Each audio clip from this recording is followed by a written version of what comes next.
এই চ্যানেলে সম্প্রচারিত সকল খবরই সচেতনতামূলক এবং শিক্ষণীয়, কোনো কিছুই প্রভাবিত নয়। গত 9ই আগস্ট আরজি করে একজন ডাক্তারি পড়ুয়াকে ধর্ষণ এবং খুন করা হয়েছে এবং যে ঘটনাকে ঘিরে সারা দেশ তথা দেশের বাইরে প্রত্যেকটা জায়গা কিন্তু উত্তেজিত এবং তার প্রতিবাদ জানাতে কিন্তু প্রত্যেকেই নিজেদের মতন করে ব্যবস্থা নিচ্ছেন।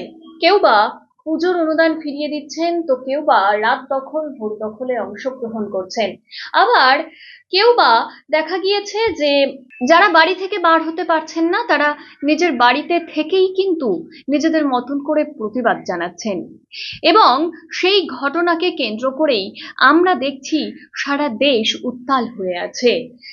এই ঘটনার মূল অভিযুক্ত যাকে ধরা হয়েছে তিনি সঞ্জয় রায়। তিনি ইতিমধ্যেই কিন্তু পুলিশি হেফাজতেই আছেন।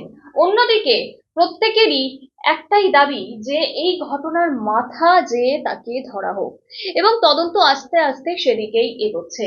অভয়া কাণ্ডের জন্য আরজি করের প্রাক্তন অধ্যক্ষ সন্দীপ ঘোষ এবং টালা থানার ওসিকে ইতিমধ্যেই গ্রেপ্তার করা হয়েছে। যদিও বা সন্দীপ ঘোষকে এর আগে গ্রেপ্তার করা হয়েছিল আর্থিক দুর্নীতির কারণে, এবার পুনরায় তাকে আবারও কিন্তু গ্রেপ্তার করা হয়েছে এই ধর্ষণ এবং খুনের মামলায়। আর টালা থানার ওসি অভিজিৎ মণ্ডল এবং আরজি কর হাসপাতালের প্রাক্তন অধ্যক্ষ সন্দীপ ঘোষকে নিয়ে স্বাস্থ্য পরীক্ষা করানোর জন্য সিজিও কমপ্লেক্স থেকে বার হলো সিবিআই এর একটি টিম। সেই দৃশ্যই আপনাদের সামনে।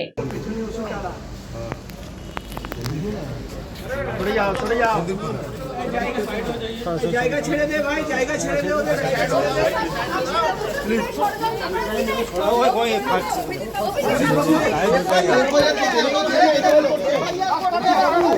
সিঁড়ি হলো কেন এফআইআর করতে?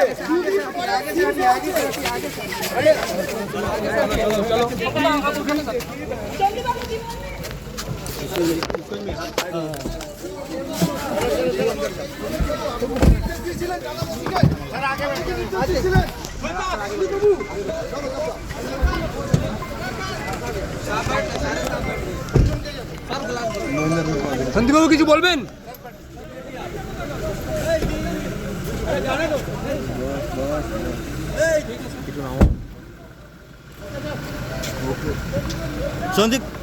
সন্দীপ বাবু, আপনি পরিবারের অভিজিৎ মণ্ডলের